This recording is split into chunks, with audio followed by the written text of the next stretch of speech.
Play something. Somebody play something. Oh, shit, It's a good show. It's a great show. It's a shit show. Pickle Rick show. Not a Jerry show. Scary Terry show. Lick my balls show. Szechuan sauce show. It's the fucking Rick and Morty fan show, bitch. Woo! Welcome to a really quickly put together Rick and Morty fan show. Oh, there I am. All right, guys. Welcome into the Rick and Morty fan show. We got a couple things to talk about. We're going to talk about the Halloween special. We're going to talk about the top nemesis of Rick Sanchez. So basically, I did a ranking when I started this show. It was kind of the top nemesis of Rick Sanchez, and I wanted to take a look at it now because I think it's changed. So I'll tell you how it's changed, and I'll tell you, what the top 5 is. So I'm not sure even if I revealed it here or if it was on the web page. I did do a top 5 nemesis, after season 3, I think it was. So we're going to do that, but we're going to quickly go over the Halloween special that we got. If you guys don't know about the Halloween special, I know we talked about it before here, but it was available on YouTube free, so you didn't have to search around for it. I know myself, I looked it up on my TV and it brought it up. It had a connection to the Rick and Morty show when I looked it up on my on my TV box, whatever. What I said, Rick and Morty, and then it brought me to the Rick and Morty episodes I had recorded, of which, of course, I have all of them recorded. It also was able to come up with this Halloween special that I did not record. Apparently, I don't know why. I'm pretty much set to record everything Rick and Morty, but it didn't work out that way. Anyways, not really, not here, not really entertaining for me to bitch about my PVR. So let's talk about the Halloween special, and I have a surprise for you guys. I am actually super negative on this special, and I'm normally very positive about most things Rick and Morty, even the episodes I'm kind of on the edge of with. I'm still mostly positive, and I like where things go. I think it's very important to see, well, not only this episode, was it disappointing? How was it? But also, does it serve a purpose? There are episodes that serve purpose, but maybe not be super funny or not super interesting, without the context of the whole season added in there. Anyways, sorry guys, I actually am not feeling good again this week. It's actually my ear infection has gone from the other side to this side. So I have had 2 weeks of ear infection and several other bullshitty things happen to me lately. So, well, a couple of good things too, though. I got Alex Roof in here. I don't even know. Are we? Whoop. Alex Roof is in here with us. He says, I didn't like it either. Why was it in Japanese? And if you've watched any of the specials, they've all been kind of anime specials. There's been 4 of them now. The problem is this one failed to kind of capture Rick's personality, in my opinion. They were all in Japanese. I think they're not animated by the same company. They're kind of like sending these things out, as far as I know, to get done and give them, I'm sure they have to report back to Adult Swim and its creators where they're going with everything and how they're doing it. But, I don't think they're having any really control over what's happening other than that. They're saying, here, make a Rick and Morty anime. This is Rick and Morty. This is the characters. This is what they do. Make sure they, in general, do that. Now, we had a first special come out which I believe was Rick and Morty versus the Genocider, which had a lot of interesting sort of plays. It had a oh, there you go. You've missed them all, Alex Roof. I believe they're all available on YouTube. One is Rick and Morty versus the Genocider. One is like Samurai versus Ninja. I'm not sure, but anyways, the second one is Samurai versus Ninja or something like that. The third one is the Gotron special, which added a little bit more to the Gotron episode, and I thought was pretty cool. And then there's this one, the Halloween special, which really had nothing to do with Halloween, which was very disappointing, I guess. This movie was apparently in the States. I don't know about here because I live in Canada, but it was co-promoted with Halloween Kills, which is really cool for this channel. So they promoted it and promoted Halloween Kills during the special on Adult Swim, which was cool because it's two things that we report on this channel, Fandom Empire. So but let's get into the specifics. So Rick and Morty I guess Morty is trying to figure out what he wants to be for Halloween. Summer says that Halloween is dumb, and Rick goes on with how it's stupid. The part where they missed, though, is the quips by Rick, like about how he said something about how everyone has a costume and thinks they're special, but they're really just snowflakes. And he says they think they're special snowflakes, but really, they're idiots. It really doesn't land the same way as some of the lines from the previous. The Gotron special had a lot of great lines where Rick said, like I mentioned before, he said that having a body is a liability. Like, really, it'd be great to just be AI and not have to rely on a body and feeding it. So that was a Rick line that was pulled off in Japanese that made sense and made me laugh and made the character of Rick really come out of that anime.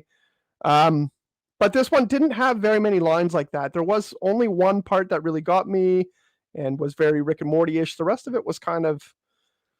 Anyways, Rick decides that instead of, Halloween, they have to go and he's showing them this special AI toaster that he had. The toaster looks like a regular toaster. It's got a funny face drawn on it. And it's not... It doesn't really serve any function. It actually explodes toast out of it like a cannon, which was kind of funny. But he finds out that the reason why it misfired and didn't work correctly was because some peanut butter was stuck to a screw that was on there. And this is where the whole adventure goes, is that Rick needs to replace this very precise screw that was malfunctioning the toaster or causing the toaster to malfunction, I guess. And the only place they could get that was the seedy underbelly of Japan, the Akihabara, which was, I guess Rick thought it was going to be a very evil, slummy type place. You kind of thought, by the way he described it, it was going to be a dark alley with some crazy Yakuza type guys in it and stuff like that. But when he went, it was just a regular downtown place. It was happy. There was signs everywhere. You could tell that it was an animated Japan because of all the signs and ads and commercials and things like that are famous in Japan for being like way overdone and in your face. And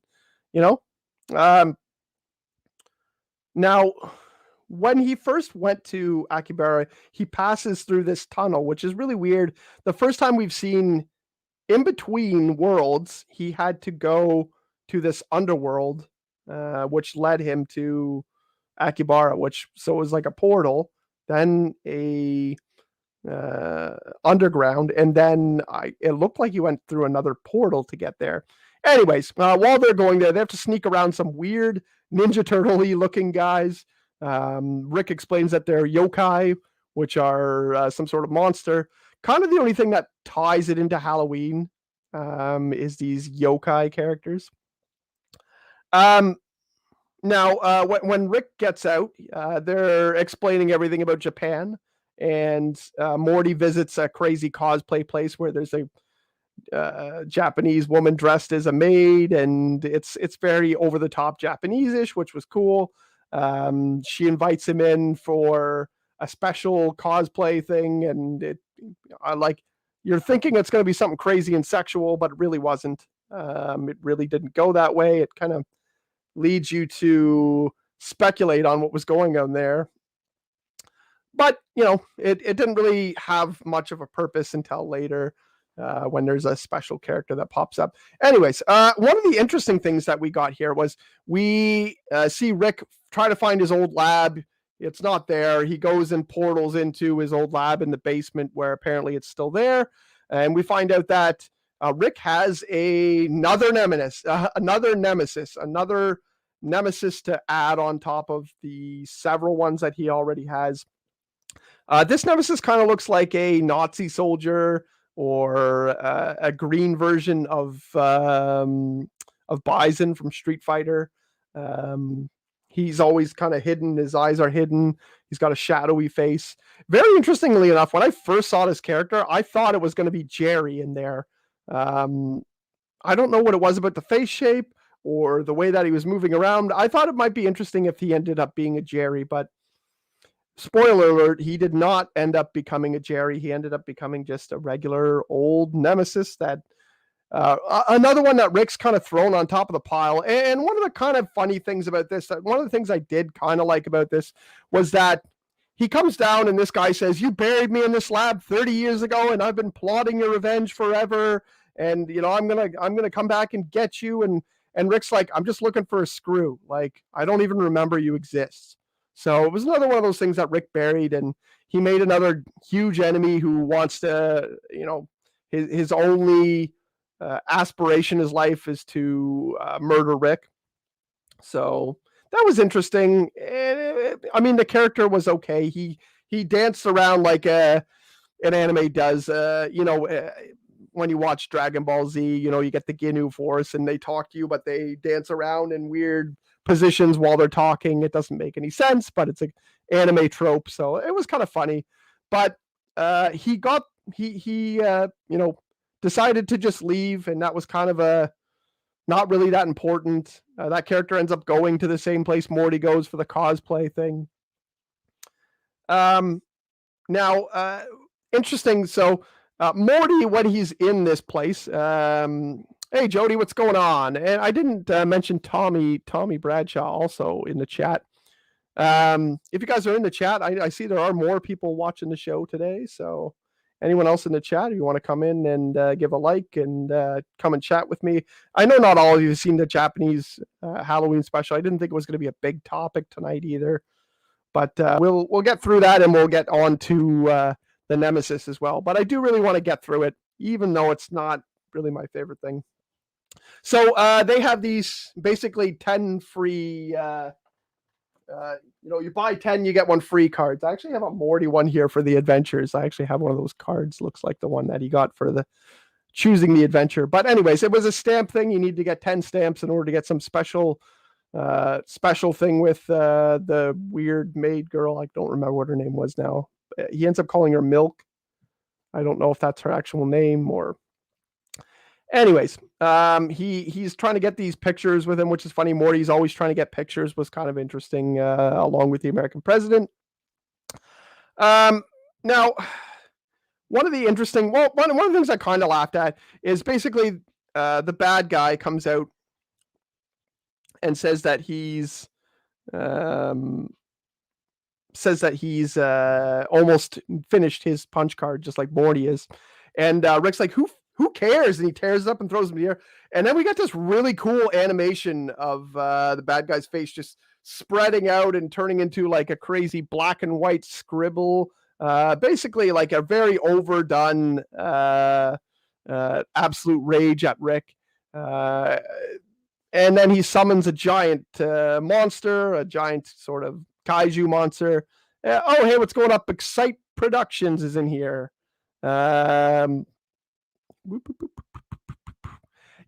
Actually, we're going to interrupt for a second here.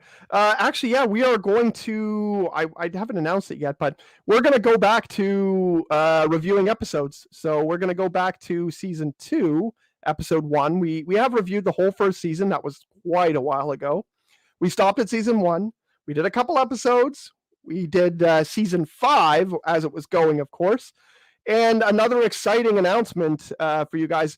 I am going to do watch-alongs with you guys. So you guys can, at a certain time, come and do a watch-along with me of every episode of Rick and Morty Season 2. So I will go 1, 2, 3, click. We'll all watch it at the same time. You'll be able to discuss it with me here. It's not going to be on... It's not going to be on the regular page here. It'll either be on Facebook Live or I will have it as a private stream. You do have to sign up for private streams, but I'll get all that information out to you guys. So yeah, while I'm going through season 2, you guys will be able to watch every episode of season 2 with me. And I think that'll be an interesting, fun thing to do. And then we can all review them together. So very exciting, interesting idea to kind of keep things fresh while we're waiting for season 6. It's hard to do a show in the off season, so it sucks doing only every other week, but man, sometimes it's hard to get this stuff up. Sometimes it's hard to get topics for something that's not active. Anyways, we have a giant fight between a giant kaiju monster, or whatever you want to call it, a Godzilla type monster. It's really interesting design. I like the design of this monster. It almost looks like he's like translucent, but he also has some tattoo looking designs on him. And he absorbs people into his chest. He ends up capturing the milk lady with the special. Rick ends up having his own robot in the middle of Japan, of course. It looks like a giant, almost like a Dr. Robotnik style robot, like a giant. It looked like, that's what it looked like to me. It looked like a giant Dr. Robotnik style robot. Huge giant ball chest, kind of a disc shaped head, or a upside down turned bowls type head, big giant robot arms. And they fought. It was kind of annoying because they've already done this before. We've already done the Gotron with the monster versus robot thing. It really didn't hit very well.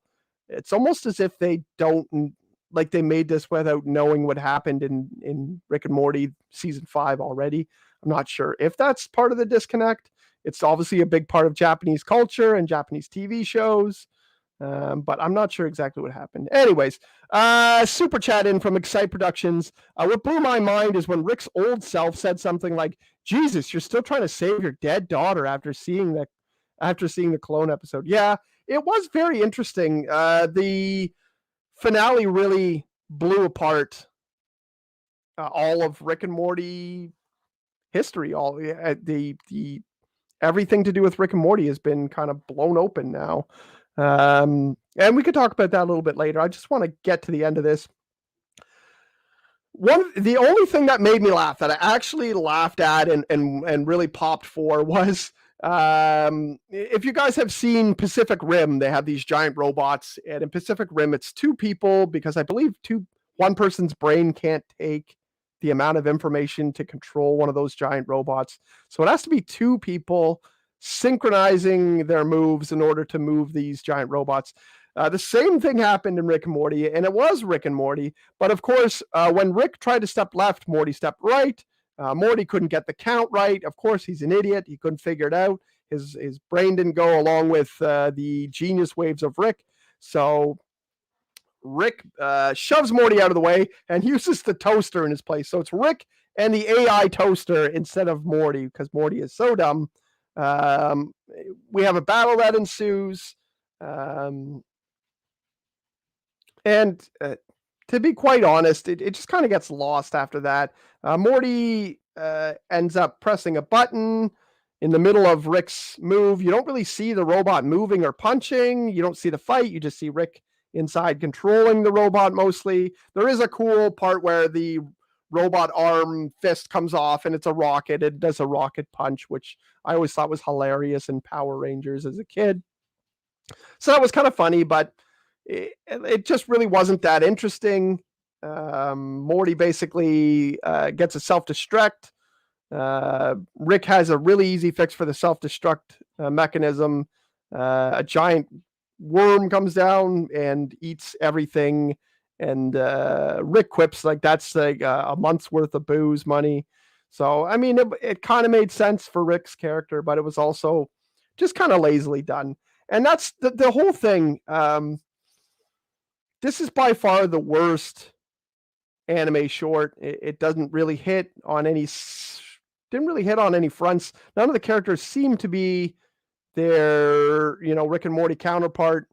There wasn't very many laughs, and it was something we've already seen before, which is a giant Japanese style robot fighting a monster, which we have already seen before. So I reviewed it because I said I was going to review it. And honestly, I didn't even think it would take this long to review that, but it was garbage. It was terrible. I didn't enjoy it at all. I don't expect I'm going to see it again. Rick and Morty Halloween special. Pretty terrible. Sorry, guys. I don't even mean to be, like, I'm not normally the negative guy, but I can't imagine that any of you guys are going to come back to me and say, you know what, that fucking special was awesome. So anyways. Excite Productions also says, all I could think of was that Rick is the only original. Yeah. I mean, if we did discuss the finale already before, but it's definitely interesting to think. And when I say that it's reset everything, well, we've broken the central finite curve. So everything, and I don't expect, this is what I expect to happen. This is not what I know is going to happen, but I feel like Rick and Morty season 6, there will now be going to other dimensions and things like that, but there won't be Ricks in every dimension. There won't be Mortys in every dimension. It won't be so clearly the way that it is in Rick and Morty all the time. We go to another world. We expect there's another Rick, there's another Morty, there's another Jerry. They could be, they could be totally different versions, like a lizard Morty or, the plumber Rick or any of those crazy versions of Rick and Morty that there are. But we expected there would always be one, and that the world would be kind of the same, definitely ruled by Rick, whether he's a bee or a shrimp or a bear or, it's definitely still Rick is on top of things, and the rest of the world is kind of the same. I think that now that we've broken the central finite curve, that we're going to be seeing worlds that are totally different and totally crazy and don't have another Rick and another Morty. So that's what blew me away about that.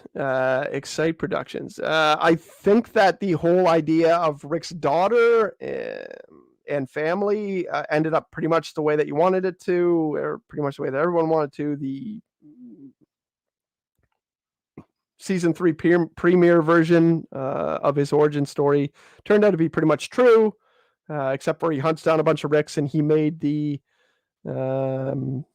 Citadel, and evil Morty was the one who basically released them and left.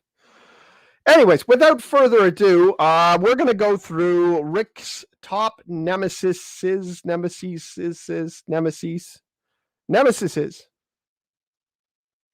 Oh. So when I originally did this list, I wrote down all of these possible. So Rick's nemesis, and you guys can go ahead and rank them here or rank them in the comments. Go and join my Facebook group, rank them there. World where Jerry is successful because Rick and Beth were never in his life. That would be very interesting. I can see that happening. I feel like Jerry is kind of screwed up because of his family, though, as well. Like when you meet his dad in the 3rd episode, he's a weird. Well, he seems to be very wise, but at the same time, he lets another dude do his wife while he watches and stuff like that. So he kind of seems like he's also very passive or is okay with being dominated. I don't know. I don't want to get into any of these, but I feel like his family has screwed him up as well. It's not just Rick coming in there and being the alpha male. Good point though, Alex. Anyways, so Rick's nemesis could be the Gronflamites. Jerry is in a way a nemesis of Rick. Mr. Needful, the Council of Ricks, Evil Morty, Zep Zamflorp, Oh, the Brainalyzer bug. That guy there was kind of a nemesis of his. The Vindicators have been kind of a nemesis of Rick's before because they kind of stole Rick's attention from Morty. Risotto Groupon tried to kill him and, was unsuccessful, but built up a big hate for him. The American president, Miles Knightley, was kind of a nemesis of his as well, mostly because he was just pissed off. I don't even remember what this guy's name is, but the guy who steals his toilet is also kind of a nemesis in a way because he makes Rick not just stomp on him and get rid of him. Rick actually feels bad for him and he kind of touches a nerve with Rick, which is shown as well in his funeral when he freaks out on his dad. And then Reggie the God, who came in and was pissed off that Rick fucked his planet friend. They had a big space battle. And Reggie almost killed Rick as far as we were able to tell. I mean, you always think, well, it's Rick, so he probably would have been fine, but who knows? And Mr. Nimbus was his main nemesis. He was someone that Rick actually acknowledged as a nemesis. Most of these guys, like in this Halloween special, are coming in saying, like, I'm your nemesis. And Rick's like, you're not my fucking nemesis. I don't care what you say. Like, I'm not interested in you. Get over it. Like, I'm not bothering with you. So, this was one where Rick actually, said, like, hey, this is my nemesis. We got to stay out of the sea because he's fucking annoying. I don't think he's scared of him, but I guess he should be. He's an ice cold dick killer. So my old rankings before this season started were Mr. Needful, Reggie at number 4. I had Tammy at number 3. I had Mr. Nimbus at number 2. And I had Zep Zamflorp at number 1. And that seems like a really odd pick because I don't think anyone is kind of...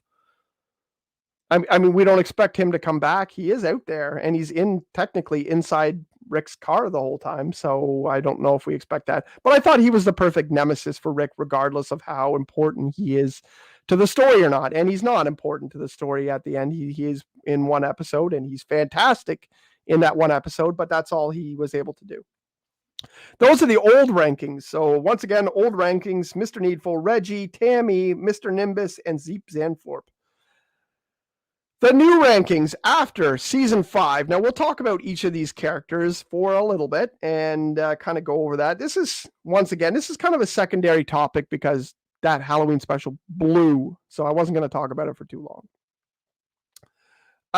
At number 5, I still have Mr. Needful. Mr. Needful, I think, was a fantastic nemesis for Rick.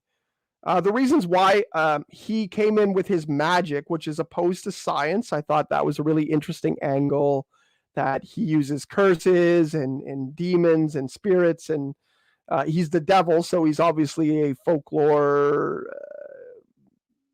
or a biblical type incarnation of evil. He's not sciencey at all. He's very not sciencey, but he was powerful, and not only was he able to bother Rick when Rick was going to the store, but he had Summer basically stick up for him and tell her grandpa to go away. Like, she gave him some sass and was like, why don't you get out of here and go get drunk? Like, she was, she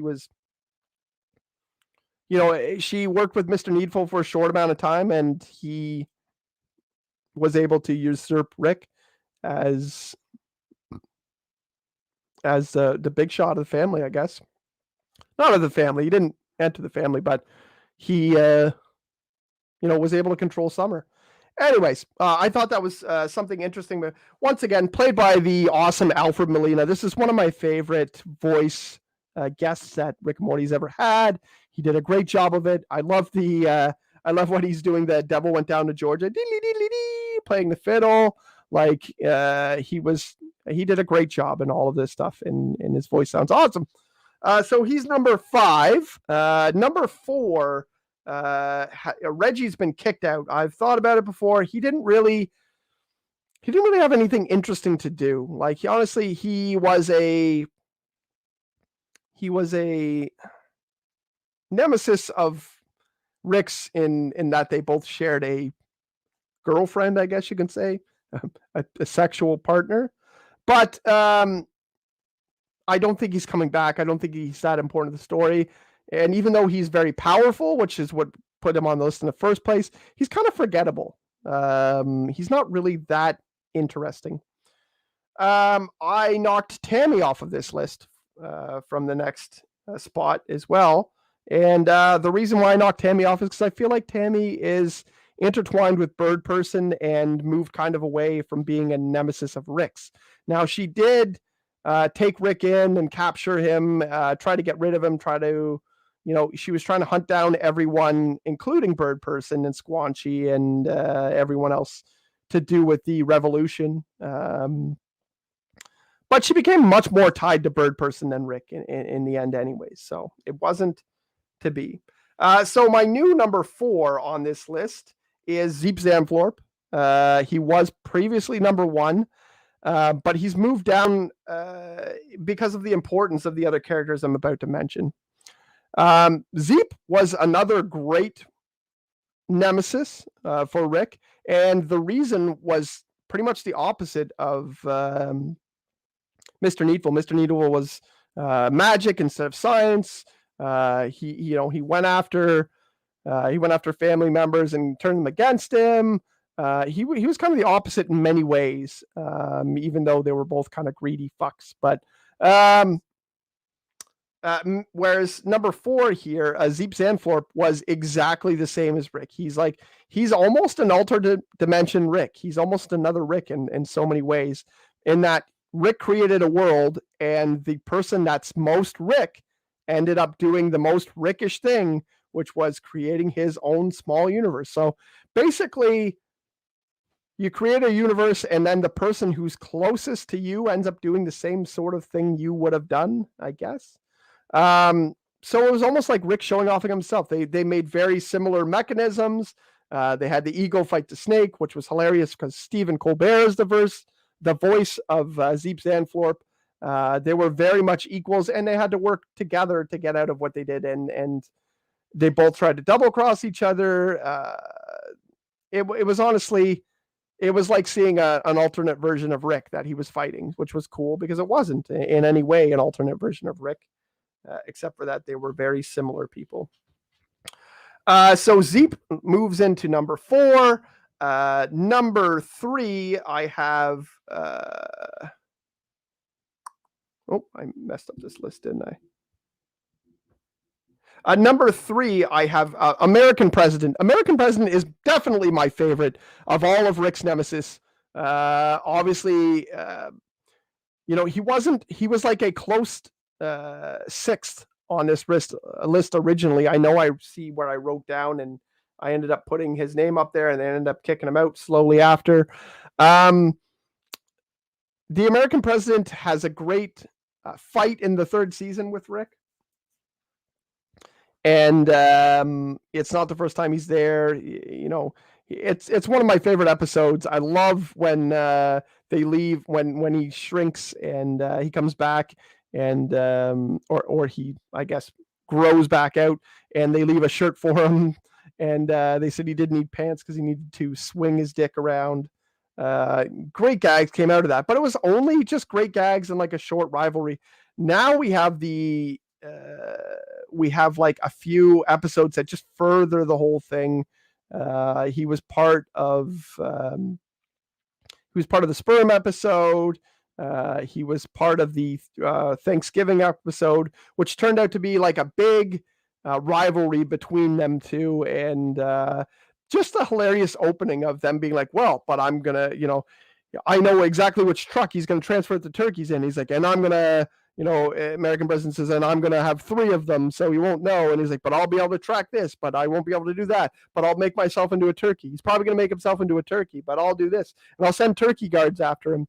And their whole back and forth was fantastic, absolutely hilarious. Loved it. And it really proved that he is maybe not the most, like, I don't expect that the American president is ever going to take down Rick. I don't think he's smart enough. I don't think he has the resources, but he's definitely the most fun of all the nemesis that Rick has. He's definitely the most fun. Number 2, I have Mr. Nimbus. Mr. Nimbus, well, for one, he actually kicks Rick's ass just as much as Reggie does. But once again, like I said, he says, Rick acknowledges that he is the nemesis. He's the guy. And he goes into Rick's background. We still haven't found out fully about Kyle and all this stuff like that, and all the background things like that. But we do know that Mr. Nimbus, ties into his past and was not always he was not always a foe of Rick's. Before he was a friend, and that always makes a great origin story for foes. For instance, in Batman, we have the second Robin becomes the Red Hood and becomes like a foe of Batman's, and because he has such a great origin and he was tied into Batman, kind of makes him the same sort of way. And I think those origin stories are great. So that adds to his resume for me.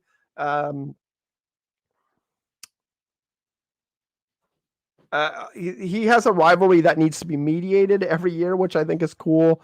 Rick is actually afraid to go to the sea, whether it's because he's afraid of Mr. Nimbus, who kicks the shit out of him, or if he's just really annoyed by Mr. Nimbus. And we have number 1. And number 1, this only recently happened. I never thought that Evil Morty, number 1, was going to be on my list, because I didn't consider him to be quite the Rick nemesis until this recent. I kind of figured that they had never really met, C-137 and Evil Morty, other than, in season 1, episode 10. When they kind of met, and the Evil Morty was wearing the patch, and the evil Rick got killed and was a robot. That happened, and that was a showdown between C-137 and Evil Morty, but he never really found out about that. Later on, Tales of the Citadel doesn't even include C-137. It shows that he's going to have a showdown with Evil Morty in the Story Train episode, but at that point, it's not really canon at the point either. That episode obviously messed around with canon the whole time. But now we have Evil Morty destroyed all of Rick's work and left at the end of the episode, which is a very interesting. It's really the only thing now. It's really the only thing. Is Rick going to go after Evil Morty? Is Evil Morty going to completely, is he going to be able to?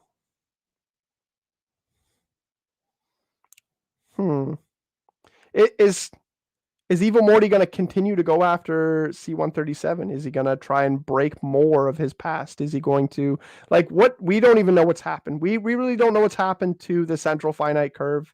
We don't know where Rick and Morty are. We don't know where Evil Morty has gone, other than that he's left that machine, that system of worlds that Rick controlled. So that's why he's the number 1 nemesis now, because now he's the only thing left. He's probably going to appear again, I think. I don't think it'll be for a while, because I think that this is a fresh start for Rick and Morty, and now they're going to have other things to do. By the way, I have been wrong about things before when it comes to Rick and Morty. I've been right quite a bit as well. I really do think that this next season 6 is going to be the same thing, where not a lot of people are going to know. There's not going to be a lot of things brought up again. I think they're resetting. I think this is a big reset. It has been commented on. I'm not the only person saying this, but it's going to be a big reset, and we're probably not going to find out from a lot of characters later. We're going to get a bunch of new stuff. The show definitely needs to breathe and have new success and have new things happen. Now that it gave the fans everything that they wanted and all of the origins and all of the things that they were asking for, I think it's time for Rick and Morty to breathe, have fun, exciting, self-contained adventures, just like Morty says before, and they were kind of teasing and and making fun of the fan base throughout season 4 and 5. Anyways, that's my list. My list, once again, Mr. Needful, Zep Zamflorp at number 4, American President at number 3, Nimbus at number 2, and Evil Morty at number 1. That is my new ranking.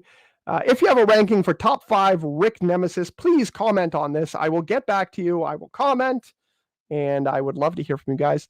That is going to be it for me today. Let me just going to plug my socials here in a second. Whoop.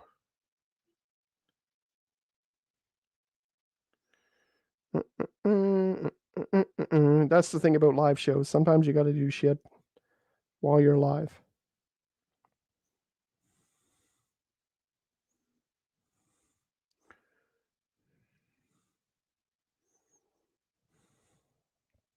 Okay, so anyways, yeah, that it happens when you're live and you got all this stuff going at the same time. You're trying to run a show on your own, and anyways, Nick Alvarez says, damn, I missed the episode. Sorry, Nicholas. If you want, you can rewatch the episode. Obviously, it's on YouTube. If you comment, I was just saying, comment in the YouTube comments, and I will get back to you. You want to tell me what your list is, that's fine. Also, you can find me in another 2 weeks. We're going to be reviewing season 2, episode 1. We're going to go through the whole second season now, just like we did before. We'll break down the episodes, in the way that I like to review them. And we've had a lot of success in the past reviewing old episodes, because that's what the hardcore Rick and Morty fans like. Anyways, if you want to know where to find me, you can always find me at the Twitter, which is down here. If you type in @Gogan Kieron, you will get my Twitter, which is the Rick and Morty Fan Show Twitter. It's only for that. If you want to know when I'm going to have shows, things like that, it'll be there. You can also subscribe to Fandom Empire. I'm doing bad at this. You got to subscribe to Fandom Empire on YouTube. Thanks, Alex Roof. He says he would have to agree with my list. I think my list is fairly good. It's there's not really any surprises, to be honest. And that's the way I feel now. I used to think like there was big surprises in my list, like not having Evil Morty on it, which was a big deal for a while, but now he's got to be on it. He's the focal point of the show now, and in some ways.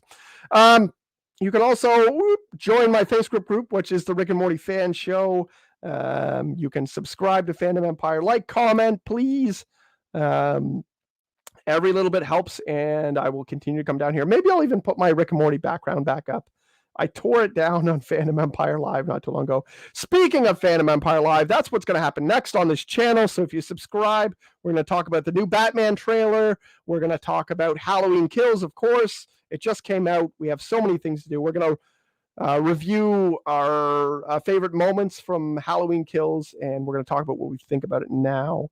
Awesome. I appreciate you subbing to the show, Nicholas Alvarez. Well, you can catch the next show in 2 weeks. We are normally during the season, so when season 6 starts, we'll be every week, but we'll also be we'll be every 2 weeks until things pick up for season 6. Also, Nick, if you join the Facebook group, so many people there that watch this show, and also I can put you in the chat and let you know I have a chat room as well for my top fans. Anyways, a little bit of a plug for you guys here. So that's what we're going to do. Fandom Empire Live, talking about Halloween Kills, talking about Batman, talking about some of the changes in the channel coming up. That's it. That's it for me. That's all she wrote. Also, Nick, you can enjoy this awesome outro I have, if it ever comes up.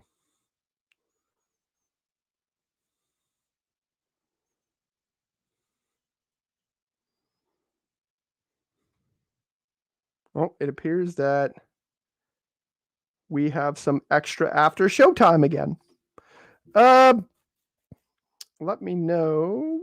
I'll just get producer Sean to let me know when he comes down. Alex Roof says, I love the live action Rick and Morty with Christopher Lloyd, and I hope they do more. Yeah, I spoke on this before. I don't think they're going to do a Rick and Morty movie. So don't at all think that I said that, because I really don't think that makes sense. I'm a big fan of Christopher Lloyd, and he does not do a lot of big things anymore. He does a lot of very small bit parts and cameos. So I don't think that he's up for doing a Rick Morty movie. I also don't know exactly if they would want that. Doesn't seem really on brand for Rick and Morty.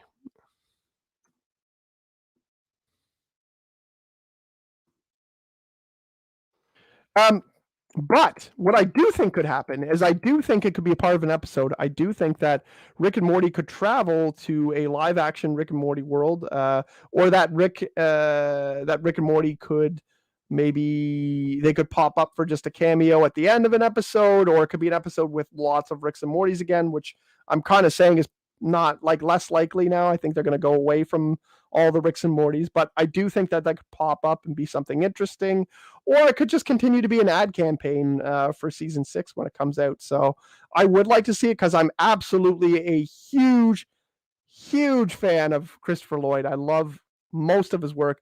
I've seen Christopher Lloyd at Fan Expo before, my local comic book convention, and saw a panel with him. He was amazing. He was absolutely fantastic. So I would really like to see Christopher Lloyd there again. I also had I believe Morty was one of the kids from the It movie, which I think I don't remember what the kid's name is. Or he was definitely from a movie I'd seen recently. I think it's from the It movie though.